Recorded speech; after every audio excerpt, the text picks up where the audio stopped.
La meningitis es la inflamación del tejido delgado que rodea el cerebro y la médula espinal, llamada meninge. Existen varios tipos de meningitis. La más común es la meningitis viral, que ocurre cuando un virus penetra en su organismo a través de la nariz o de la boca y se traslada al cerebro. Y para abordar todo lo relacionado con la meningitis, quiero darle la más cordial bienvenida al doctor Arturo Contreras Marín, neurólogo clínico, que bueno, pues ya ha estado anteriormente con nosotros aquí en Código Salud. Bienvenido, Muchas doctor. Gracias, Adriana, por la invitación. Nuevamente, gracias. Gracias por estar con nosotros. A ver, esto de la meningitis, ya leí yo pues una definición, por así decirlo. Así es. Pero explíquenos usted más a profundidad. ¿Qué es la meninge? ¿Qué son las meninges? ¿En dónde están localizadas? ¿Y qué es lo que ocurre cuando nos contagiamos de meningitis? Bueno, mira, Adriana, el cerebro es una masa de consistencia francamente gelatinosa, que es más porcentaje de agua, un 75% del cerebro es agua. Y esta masa encefálica no podría estar como lo está, nadando en líquido cefalorraquídeo, necesita una protección, y esa protección son las meninges. Son 3 capas de meninges que están adosadas al cerebro y lo cubren y lo protegen, y forma parte de una barrera que evita que muchos patógenos o cualquier agresión lleguen al cerebro. Meningitis como tal quiere decir solo inflamación de las cubiertas de meninges que recubren el cerebro. Eso quiere decir meningitis. Respecto a su etiología, es vasta la etiología de las meningitis. En el pasado era más frecuente la meningitis de tipo bacteriano, Haemophilus influenza tipo B, streptococos, neumococos, Neisseria meningitidis, entre las más frecuentes por mencionar.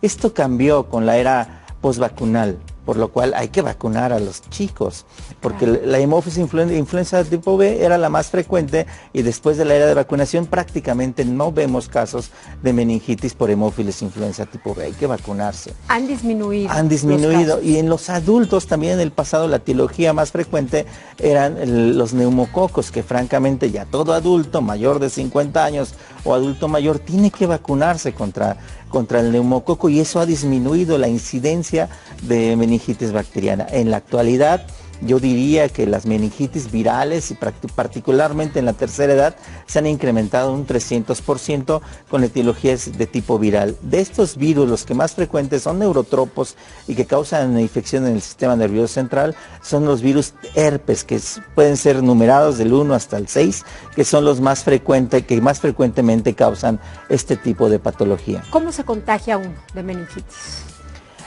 Los patógenos están en el ambiente, igual que el virus que vivimos actualmente, y se puede uno contagiar en cualquier momento. Ese contagio es viral, ese contagio puede ser favorecido por las condiciones del huésped, por así decirlo. Si el paciente tiene alguna condición de inmunosupresión, como lo es la misma edad después de los 60, 70 años, puede condicionar que este patógeno entre con mayor rapidez al cerebro y se pueda uno contagiar. ¿Entra por vía nasal, vocal? Cualquier tipo de patógeno puede llegar al sistema nervioso central por distintas vías. Una de ellas es la hematógena, es decir, por una infección en cualquier otro lado de su cuerpo puede llegar al cerebro, pero una vía muy frecuente en meningitis es la vía nasal.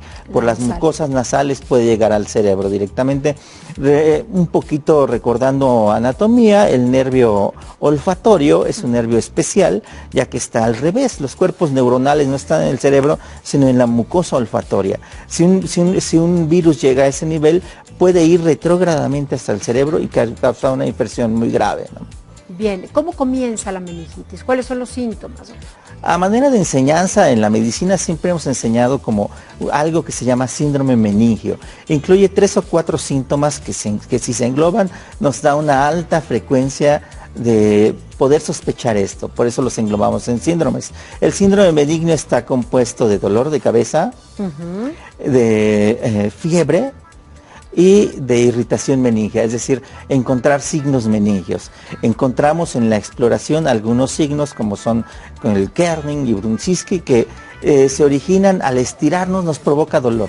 Cuando el médico recuesta al paciente y lo explora y levanta un poco de cabeza, y si al levantar la cabeza se encuentra dura o les genera dolor, es uno de los signos meningios que nos ayudan a establecer que ese paciente tiene una meningitis. Eso, ¿cómo no confundirla, por ejemplo, con un resfriado o con otro tipo de inflamación? Por eso los englobamos en síndrome, ¿no? Si existe cefalea, si tiene fiebre más allá de 38 grados y si tiene la rigidez de nuca. Si no puede pegar, por ejemplo, la barbilla aquí al pecho. Generalmente como se inflama la meninge desde el cerebro hasta la médula espinal, al tratar de forzar el estirarse, provoca dolor o que doblen alguna extremidad como una rodilla, que se engatillen. Eso es un síntoma meningio. Y ya cuando uno establece la sospecha de que pueda existir el síndrome meningio o la meningitis, es obligado realizar lo que hasta hoy es la piedra angular en el diagnóstico y tratamiento de las meningitis, que es una punción lumbar, es decir, la extracción del líquido cefalorraquídeo que se hace por una aguja especial, una aguja espinal en la columna lumbar de una manera especial, y en base al análisis de ese líquido se decide si un paciente tiene una infección, ya sea bacteriana o viral, o eso es en la fase aguda, y en las fases crónicas son otro tipo de microorganismos que producen meningitis. Las meningitis crónicas pueden ser dadas por tuberculosis o por agentes micóticos. ¿El tratamiento, doctor?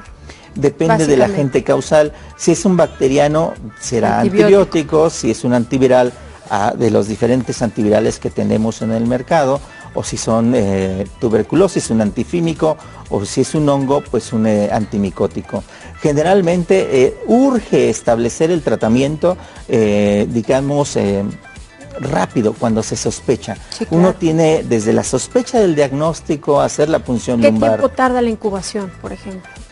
En las agudas es muy rápido, no sabemos cuándo se instala. Cuando uno sospecha, debe tratar esa meningitis y diagnosticarla previamente. Si no tiene uno los recursos, si es un médico de primer contacto que se encuentra en un hospital que no tenga los recursos, debe instaurar el tratamiento y referir a ese paciente a un centro donde se le pueda hacer una punción lumbar, que de forma empírica, cuando no sabemos los resultados del líquido cefalorraquídeo, iniciamos todo, iniciamos antibióticos, iniciamos antivirales, y algo esencial dentro del tratamiento de las meningitis, que es el empleo de esteroides endovenosos, generalmente dexametasona, que es un antiinflamatorio muy potente que nos ayuda a desinflamar las meninges, y algo muy importante, evitar la respuesta inflamatoria que vayan a causar la muerte de los agentes patógenos al tratarlos con, hay que tratarse, con esteroides. Claro que sí. Le agradezco mucho toda la información que nos ha proporcionado. Es usted muy amable. Y bueno, pues